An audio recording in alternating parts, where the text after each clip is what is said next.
How's it going, bros? My name is Stan, and welcome to another video. This week we're not really going to focus too much on my main terrarium, which is the one you can see, but rather the raffle one that I'm giving away. Well, there's actually been one today. So congratulations to the raffle winner. I'll be delivering it. I've spoken to them and I'll be delivering it to them on Wednesday. But this is just a little look. That's just my dad. He's salty that he didn't win it. Anyway, yeah, just wanted to have a little look at it. These are some of the slices that I put in. Bullshit. He's really not happy about losing this terrarium. Anyway, this video is going to be about just building up the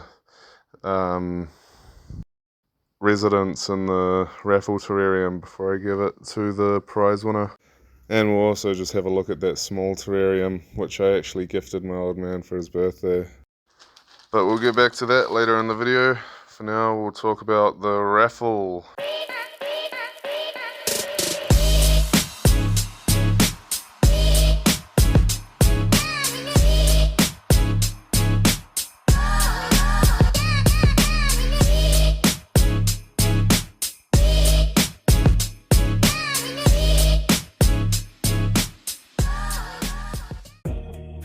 I built this terrarium about 2 or 3 weeks ago, and its main purpose was to go towards a raffle. I bought the tank for it and brought it home, and I thought it was the same size as my original terrarium, which is 15 litres, which I found out recently, and this one was 21 litres, which was a bit bigger, and just that extra room was definitely noticeable and so much better to work with. So I really enjoyed building this terrarium. I went out and collected a whole bunch of isopods and thought I'd just boost the ecosystem a bit. A couple of pregnant ones in there, a few babies even.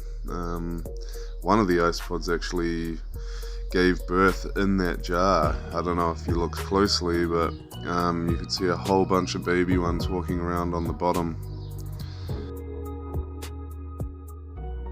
But here I am introducing them into their new home, and they all disperse and do what isopods do. Find cover, find a new home. But that's the first colony that's in this terrarium. I love watching the microgreens when the isopods are in there. It's like watching a tiger in a forest. You can just see all these mini plants moving around.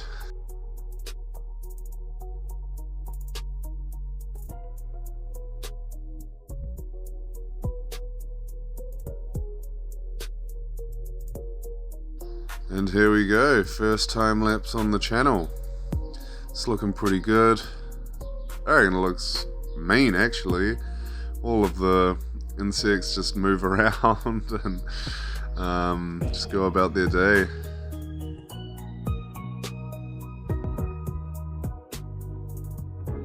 Moving on from the isopods, I went out and found the first 2 predators for this terrarium, which is just 2 centipedes, garden centipedes that we have in New Zealand.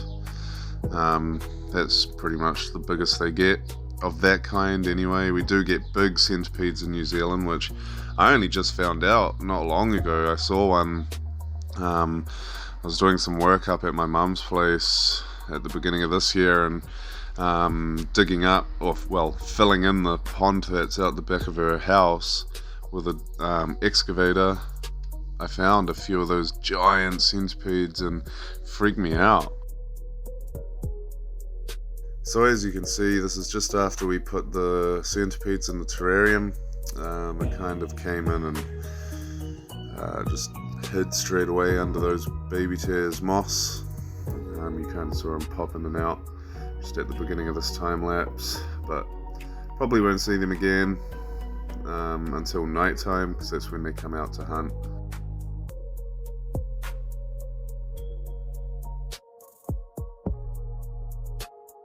Now this is just showing what the slug gets up to. He just lives in his own world. I'm sure the slugs love it in here because they can easily get out, but they just choose not to. So I'm assuming they're just happy with the food and the ecosystem. I bought this locust. They sell them at the local pet shop for $2.50 each, and I bought this locust, and I was a bit wary of him at first because I was worried that he was going to eat all the plants in the terrarium like locusts are known for. But he's actually been really good. Like, he doesn't eat too much, and I think in this raffle terrarium he suits it so much. He just looks like he's in a good space, I suppose. I had him in my main terrarium, but he just looks, I don't know, a bit out of place in there. But I ended up getting him and a baby one from the pet shop, and the baby one's sadly passed away since then, but this guy's still going strong. This is just an old clip showing them off.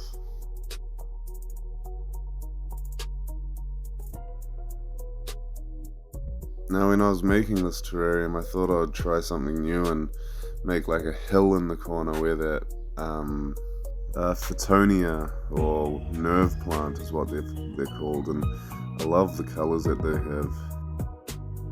And there's also the piggyback plant in the middle with the big leaves. I already had one, and I bought another one which was bigger than the one I had, but I kind of felt bad for putting the one that I've grown from small in, so yeah, I just put the bigger one in. It just looks a bit more established. And lastly is the baby tears moss, which I'm a big fan of just because of how much ground cover it has, and the isopods love hiding in it, and it's got a lot of hiding spaces. And usually when I plant them, I'll have like a little cavity in the back of it against the glass, which gives the isopods a place to hide, and it's also a place where you can watch them when they're sleeping and just doing their thing.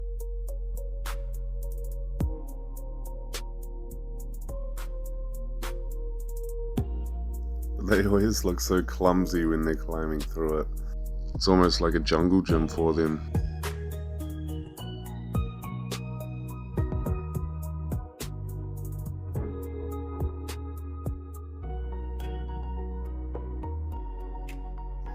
But yeah, that's pretty much the raffle terrarium that I made. You can see the nerve plant on the hill there, and I love to use pine cones because it just gives a lot more hiding spaces and stuff for the insects. And yeah, they just love hiding under them and in between all the grooves and all that. But yeah, I definitely do love this one, but I think the next person who gets it will love it as well. Anyway, moving on to the small terrarium. This is the one that I gave my dad for his birthday. And I loved it, honestly. Like, part of me didn't want to give it to him, but I feel like that's what made it special as well as a gift. It's something that I really loved and I didn't want to give out, but I suppose that just makes it mean more. Of course, space is a lot more limited in this small one, but I still aim to make a smaller self-sustaining ecosystem. I need to bring him over some more isopods and a predator as well. Again, I used another nerve plant, and that little red one, that's actually a cutting off another nerve plant that I have. So that should be rooting soon and grow its own plant. But I just love how much ground cover, or well, privacy this one, the big one, gives the insects. And on the other end of the tank we have a Shrexia succulent, a carrot, and an oyster shell. I put the oyster shell in there for cover, just for the isopods to have somewhere to hide. As you can see, lifted up the oyster shell and you guys can see all of the isopods hiding in there. There's not many, so I needed to take some more over to him. But these ones seem to be doing well. And that carrot in the middle of the tank, actually the greens on top of it are sprouting, which is pretty cool. And I didn't know what this isopod was doing, but it seemed okay. It got up and just walked off after a while, but he must have been having an existential crisis in the middle there or something, just rocking around. But the reason why I put carrots in there is just to give them food, because sleeters or isopods, they love carrots, and you'll just see holes in it, or you'll see munch marks.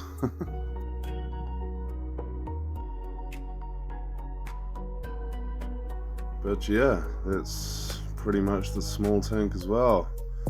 Not too much to show, obviously, because there's not as much in there, but still cool. I'm proud of it.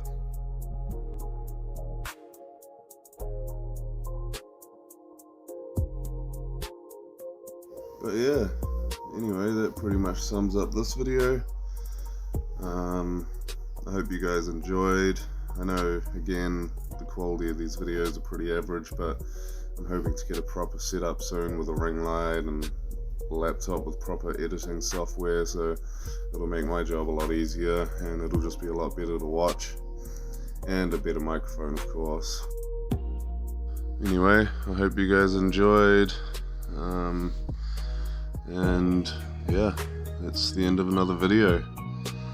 I still haven't figured out the upload plan. It's pretty much when I can be bothered filming and editing, but yeah, we'll get it sussed and established in the end. But yeah, when I figure it out, I'll let you guys know. Anyway, thanks for watching. Dislike and unsubscribe. How's that? Nah, laters.